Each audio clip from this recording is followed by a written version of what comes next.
What if I told you that the feeling of emptiness, the heavy silent ache that creeps in when everything is supposed to be fine, is not a flaw or a failure, but a message from somewhere deep within you, echoing through the noise of your everyday life, trying to tell you something that no one else can hear?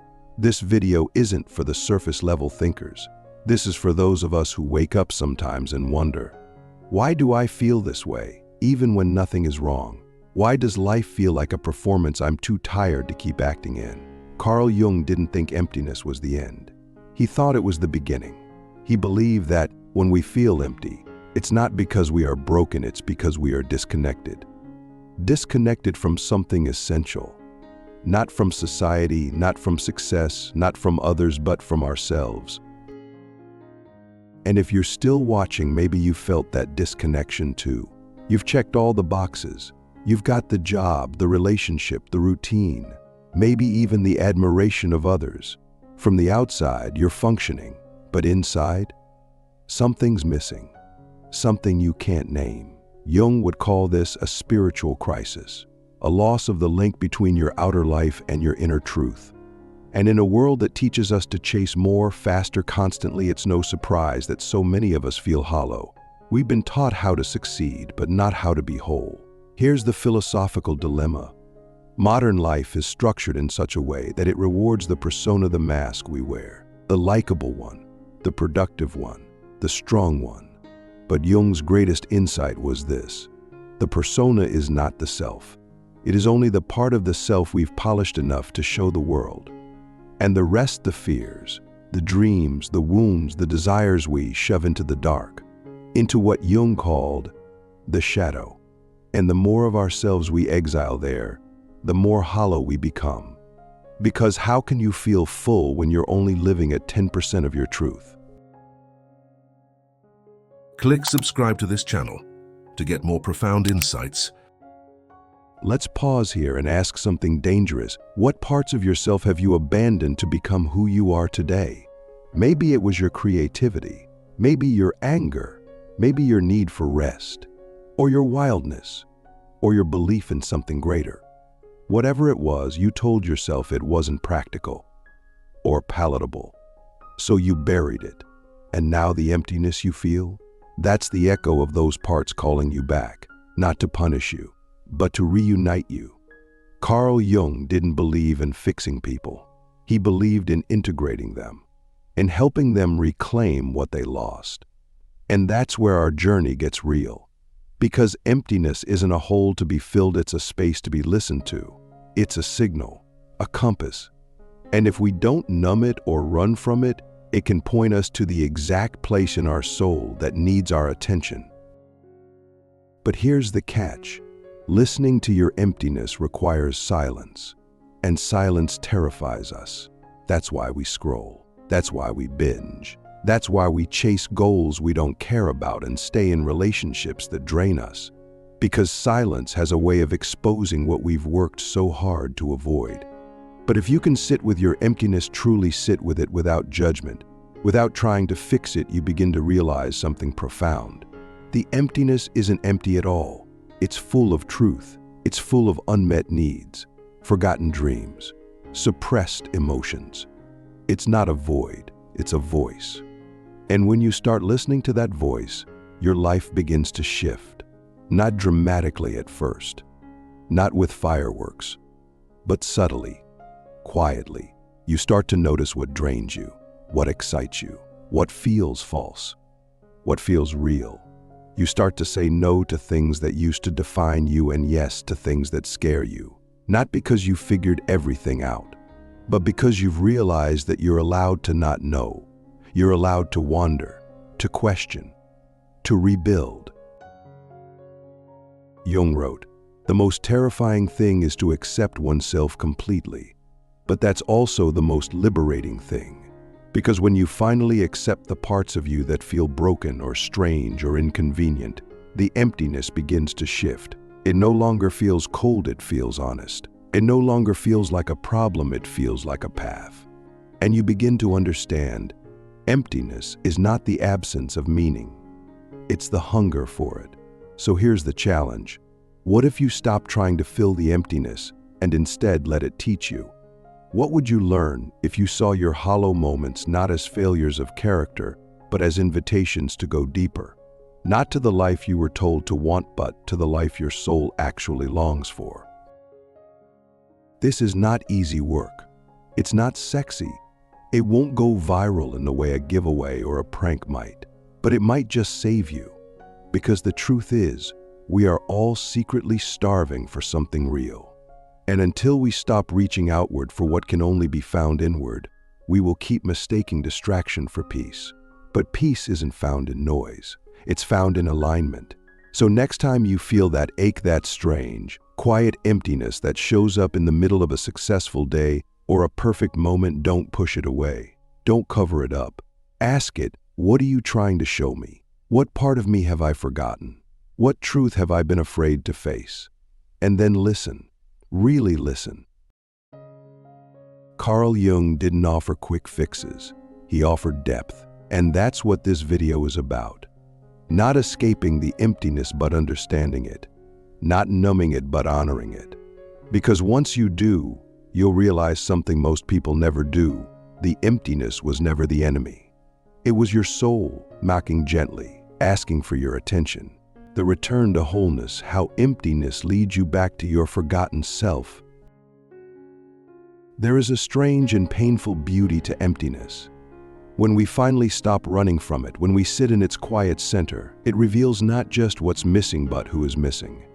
And often, the person who is absent from our lives is us.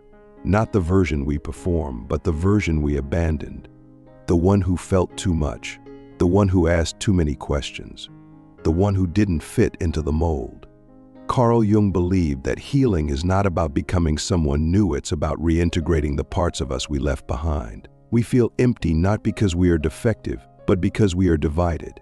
And the soul cannot thrive in fragmentation. It longs for wholeness. And that longing is what we mistake for emptiness. This is where most people get lost.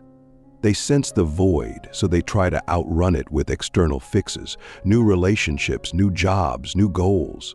But the self that is split inside cannot be made whole by rearranging the outside.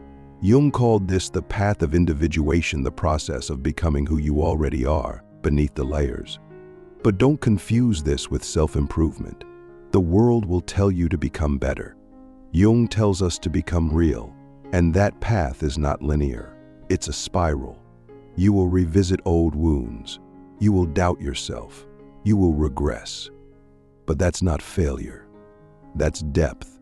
The self doesn't unfold all at once. It reveals itself slowly, with courage, with presence, and with a willingness to meet what you've spent years avoiding. Let's take a hard look at the shadow, because Jung said the shadow is the key to the emptiness. The shadow is everything you've disowned in yourself. It's the anger you suppress to stay lovable, the sadness you pretend not to feel, the ambition you shrink to stay humble, the strength you hide so others won't feel threatened. The shadow contains all the parts of you that were not welcome in the environments you grew up in, and so you buried them. But buried does not mean gone. These parts are alive, waiting, pulsing beneath the surface. And when they are denied long enough, they show up as emptiness. Not because they want to punish you, but because they want to be reclaimed.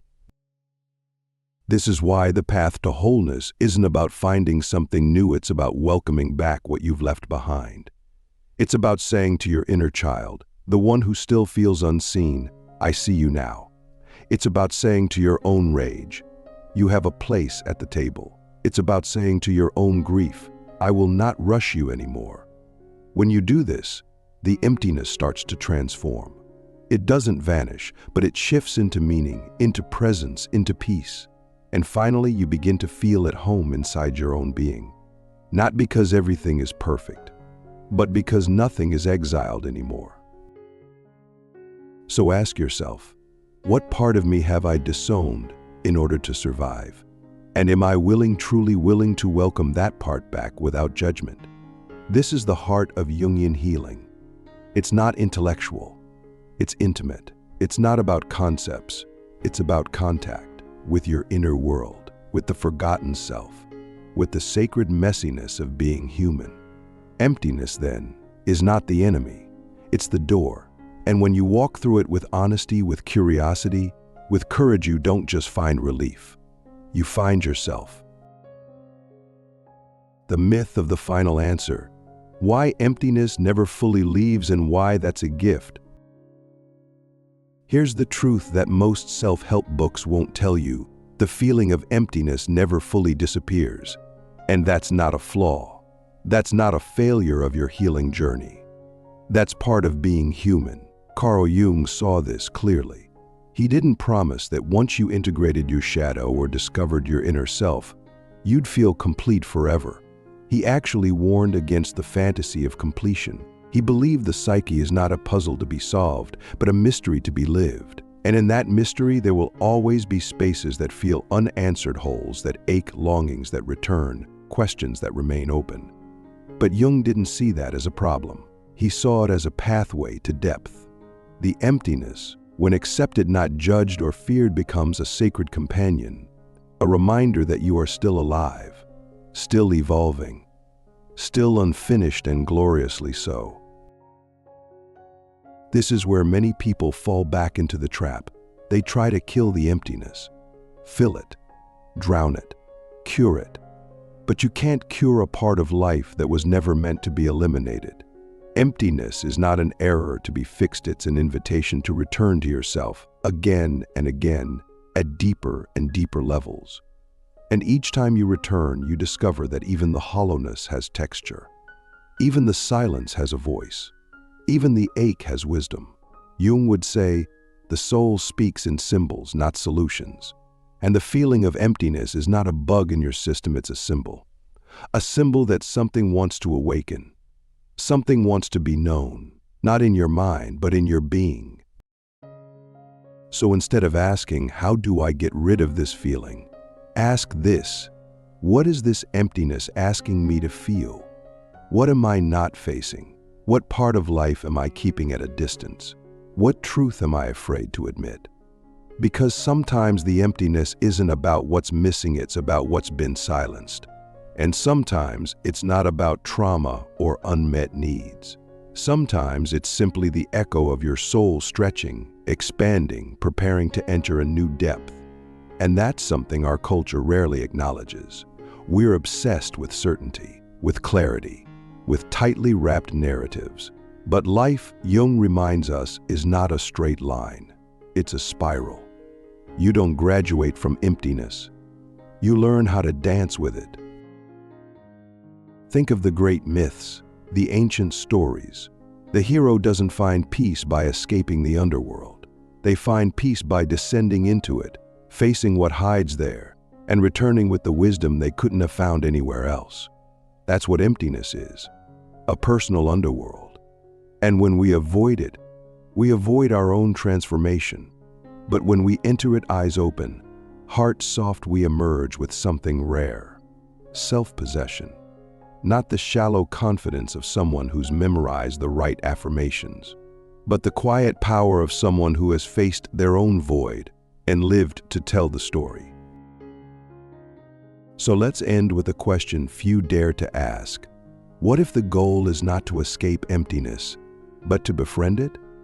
What would happen if you stopped fighting that hollow feeling and instead invited it to sit beside you?